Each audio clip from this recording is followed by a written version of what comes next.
to another Sci-Fi Fantasy Saturday. Today we're doing fantasy. We're going to unbox and take a quick look at Crystal Clans from Plaid Hat Games. This is a two-player fantasy combat game. You're battling over a board that has 3 crystal locations. You need to control those locations unopposed and claim crystals, and once you claim a certain amount of crystals, you win the game. It has somewhat of a set board, feels a little chess-like. However, there's veritable powers, the different clans, 6 come in the box. There are expansions that you can get, and but they all play very differently. We'll go into some of the game mechanics as far as how you combine units and play the cards. It's very interesting system. I don't know if this is supported anymore. I bought this on discount at Miniature Market. Got the base game, and of course I can't just stop at the base game, so I've got all the expansions that were available. There are 8. I don't know if there's any more that are out there or any more that are coming. I don't know if this game is supported anymore, but there's 8 different clans that you can get, or at least that were available when I bought this. And so I might do a separate video on just opening those up, possibly right after this. But the Crystal Clans, to me, is continuing in the tradition of Plaid Hat's 2-player games. They do a really good job with 2-player games, especially fantasy games. This one, Summoner Wars, is one of my favorite of all time. It's a 2-player fantasy war game or combat game. You're playing on a set board, kind of like chess, but the way you play out cards, the way you summon your troops and go into combat is very unique, or at least was unique when this came out. There's at least 2 or 3 different sets of this, or even master sets of this now. When it came out, it was just more of a small couple of decks, and then they had expansions, then they came out with master sets, and now they've had at least 2 different master sets of this. A lot of different factions in here. They play very different. This probably deserves its own Sci-Fi Fantasy Saturday, so we will save that for that time, and let's look at Crystal Clans here.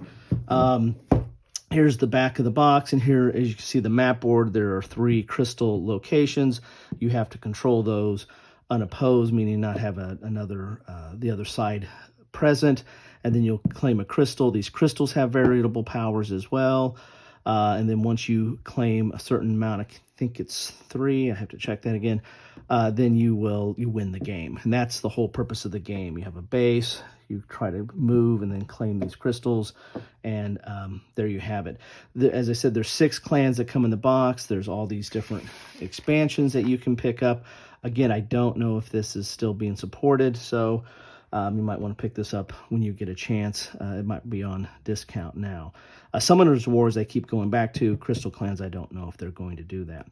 We'll talk about the cards a little bit, but the cards have multi-use. There are combat stats of their attack and health and the like, but there's also they're used for combat to kind of modify combat. And we'll talk a little bit about that. This isn't meant to be a gameplay video or explanation of the rules. This is mostly an unboxing and introduction. It's ages 14 plus, 2 players, 30 to 60 minutes.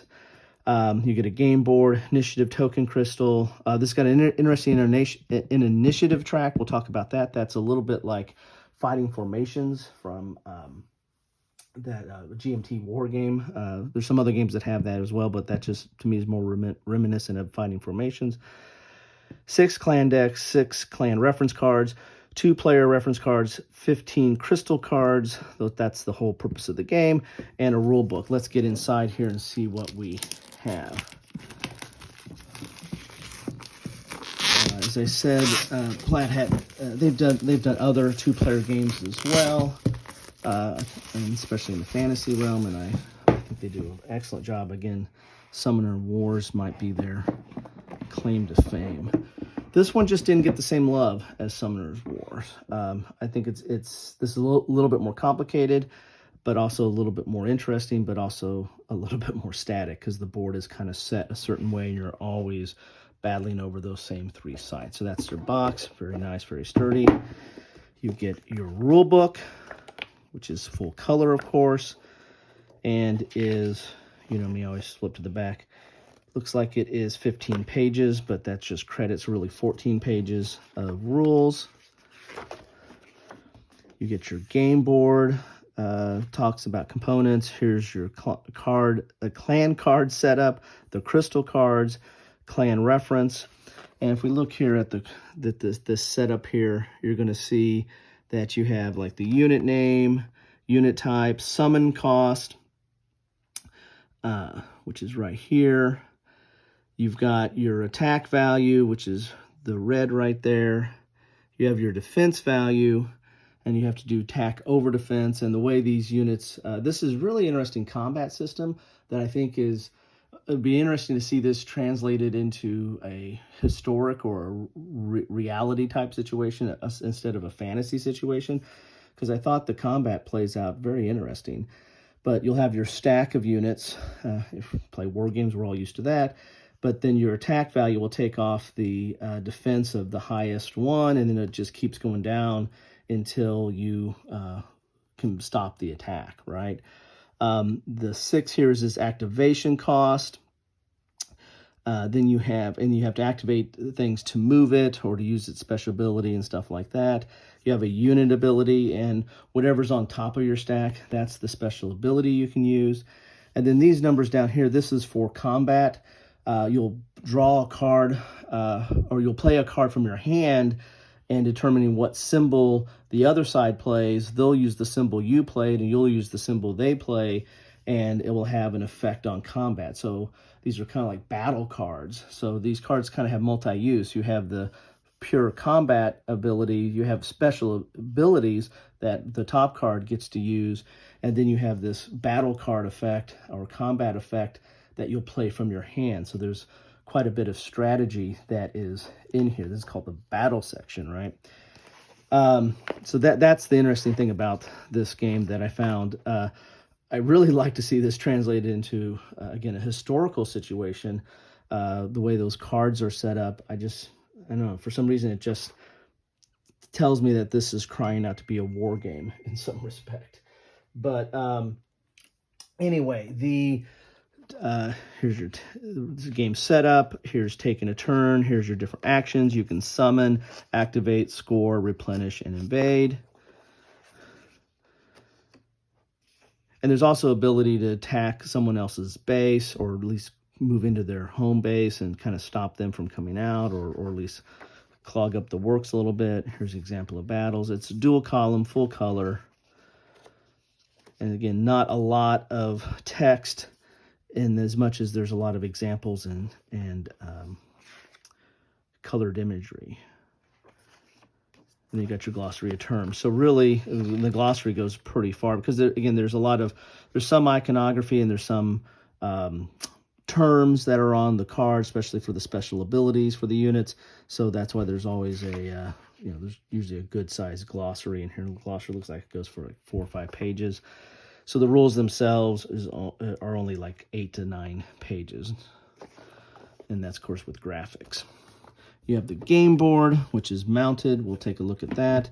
Then you have all your different decks, because this is basically a card game. Then you have your initiative crystal. We'll talk about that here in a second. So let's take a look at the map board. Let's move this over to the side here so we can pop out the map board. And the map board is very functional in that you have, put it like this. So you have each side, this is where they're kind of their home base, or where the cards will enter. You'll put the crystals you claim here, and then again, the crystals have special abilities. When you use them, then they're like a one-time use. You have some reference cards here, you have your deck, and so everything is very playable, but here are the main parts of the game are these crystal centers. Here's the initiative track, and then you have a token here. And when you look at the activations, like there's the activations there on that far right. When you activate something, you're going to move it this direction towards your opponent, and then that gives them a certain amount of activations. And so you can have a really big turn and try to pop it over to their side, and then that might give them an equally big turn to move stuff out, because this is all based on activations, on how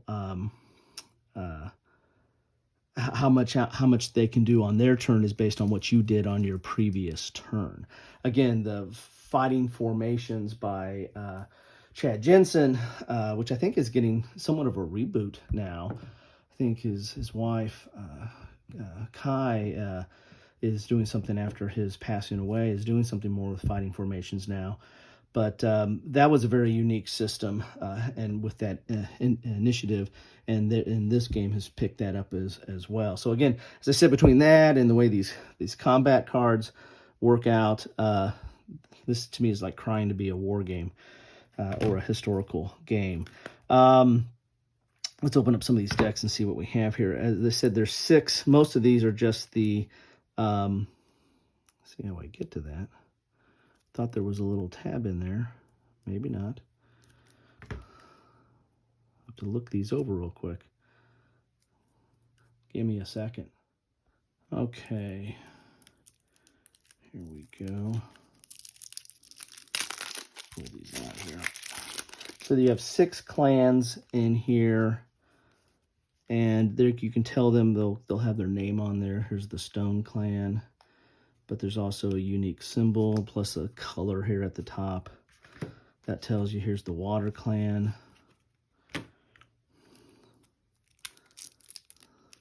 These took a little getting started. I always have a hard time finding the tab on these things. This is the Meteor Clan. And those colors are pretty close there. But there is a different image, and then there's their name is on there. This is the Skull Clan. They're kind of like an undead clan.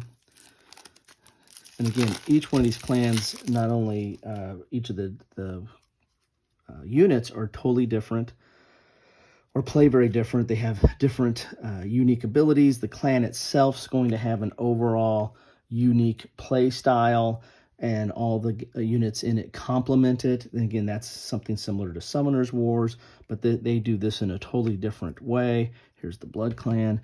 And that's what really adds to this game, is that you can pick up a clan and play. And sorry, that's the Flower Clan, Flower Power. So you can really get into your different play styles. And so there's a lot of replayability. Even with just 6, there's a lot of replayability, not to mention all the other ones that you can pick up. But there's a lot of replayability because each one of these clans plays totally different. It has special ways in which they operate or move on the map board, or how their special units, special abilities work and the like. Plus, when you match them up against each other, that adds different combos. I mean, some of them might play different or play better against the other ones. So again, a lot of playability in the box here. And here's each of these clans have a reference card. Talks a little bit about its signature ability, as I was saying, what it does different than the other ones, or what you want to play to your strength. And then you have a reference card, what's in that deck list. There is a little bit of, I think, deck building you might be able to do in this, I think. Although the clans look like there's a synergy in what they do. But here's the different cards that are in here. Then you get 1, 2, 3, 4, 5, 6 clans. And then you have a player reference that tells you what your available actions are, and then what you do for a battle. Okay, and then these are those symbols that are on that bottom here.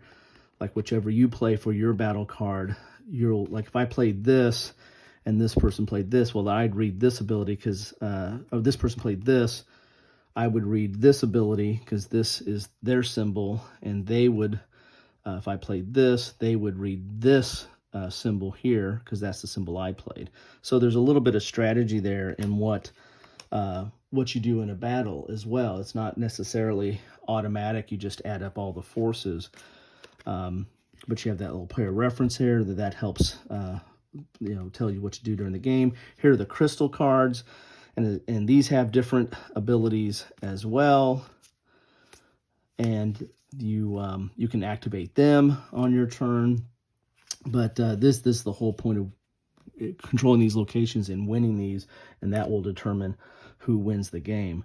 As you see from the combat, you're going to add up like the combat total of your forces in a stack, and then you'll compare it to the defense of the other side. And like right here, if I had these two, they have as an 8, they would take out this 6 here, defense. And now that's not counting in any combat effects that might come into play based on what combat cards we play. But and then if there was then if this was the next one on the stack, we wouldn't be able to get to that one because I don't have enough attack. I only had 8, and it would take another. I have 2 left over to take another, 10 to take that one out. So basic description of combat. This is not meant to go into any detailed length on that. But so how you organize your units, how you stack them together, which ones you put in which order makes a difference. The on top gets the special ability, but also is the first one to get taken out. So you might want to rearrange your stacks from time to time. There's a lot of strategy there. There's a lot of strategy of what you put together. There's a lot of strategy of where you go and move your troops and what they're doing and how you're responding to it. So again, there's a lot of, I should say tactics probably. There's a lot of tactics that's involved in effectuating your strategy. How about that? How does that sound? But the cards are nice. The artwork is very good. You have some similar units in there, but the units themselves are different from the other clans, other units of the other clans. But you have really nice card art there. So these are the water clan. Looks like I got some doppelgangers there. So this is, there's the cartographers. So, I mean, very nice. And what you have here is again, it's a solid game. It's very involved from a tactical standpoint. It's not that complicated once you understand, the combat portion of it, and then it becomes a matter of just learning your clan and learning how their special abilities work and how they work together to effectuate your strategy. So that is what you get in a box of Crystal Clans. I'd love to know what any of you think about this game. If you've played this, if you played Summoner's War, I'd like to hear about that. I'll probably do a video on that if you all want me to do that. That sounds like it's ripe for a Sci-Fi Fantasy Saturday. These, I'll probably do a separate video, so we're going to get a 2 for Sci-Fi Fantasy Saturday today, possibly. Or maybe I'll save it for next week. Who knows? You will find out. There we go on Crystal Clans. From Plaid Hat Games. It's a 2-player fantasy. I say it's a war game in the sense of you're battling. Maybe it's a battle game or fighting game. You want to call it that, as opposed to an actual war game in that regard. But you are battling over these centers to get these crystals to win the game. That's what I have for you today. Love to see your comments about this or anything else you want to talk about. Thank you so much for stopping by and spending some time with me. I appreciate you and appreciate everything you do. Again, comment. Love to see some dialogue started. Anyway, thanks so much, and you guys have a great rest of your day.